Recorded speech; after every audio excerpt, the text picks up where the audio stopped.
9.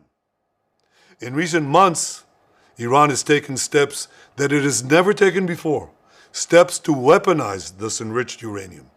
And if not stopped, Iran could produce a nuclear weapon in a very short time. It could be a year, it could be within a few months. The fear-mongering is crazy. Less than a year.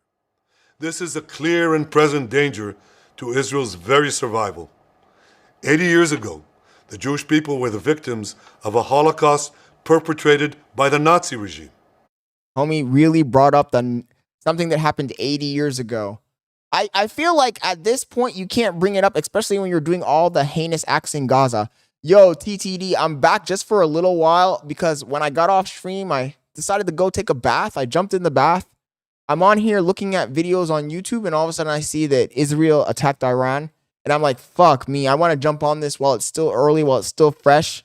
Be one of the first people to create a video on it and, you know, talk about the topic while it's still fucking fresh. Because by the morning, it's no longer going to be fresh. So I just decided to jump back on and talk about it. But honestly, in reality, and maybe a lot of people will disagree with me, I think that Israel attacking Iran without any prior provocation is madness.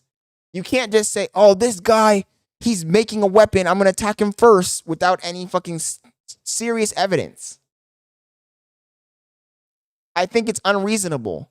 And I think that you bringing up the fact that the Iranian government is spouting threats means absolutely nothing because they're powerless to attack you.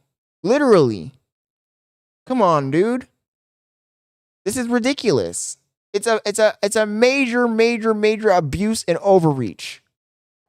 Today, the Jewish state refuses to be a victim of a nuclear holocaust perpetrated by the Iranian regime.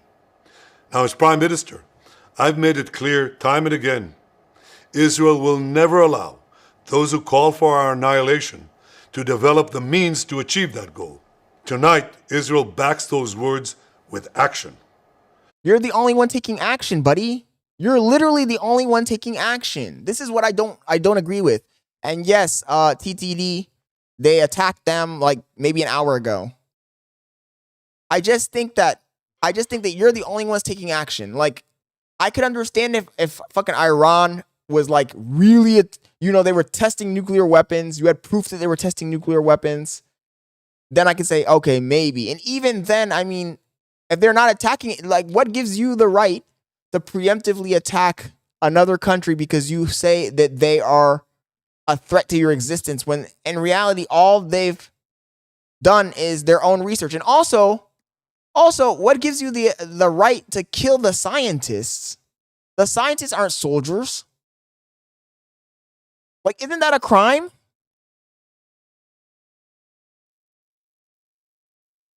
me a second, I'm updating the chat. Isn't that a crime?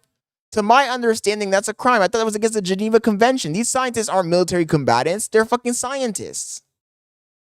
We struck at the heart of Iran's nuclear enrichment program. We struck at the heart of Iran's nuclear weaponization program. We targeted Iran's main enrichment facility in Natanz. We targeted Iran's leading nuclear scientists working on the Iranian bomb. Imagine if some country attacked our leading military scientists that are not soldiers, by the way. They're just civilians. They attacked some scientists that work at Lockheed Martin. What would happen, chat? You broke. What would happen?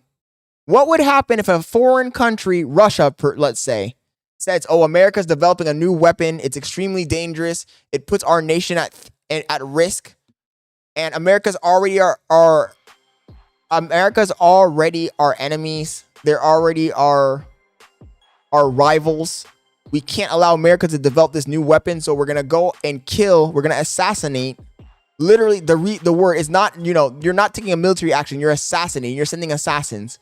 We're going to go assassinate one of the top American scientists that work at Lockheed Martin. What would happen?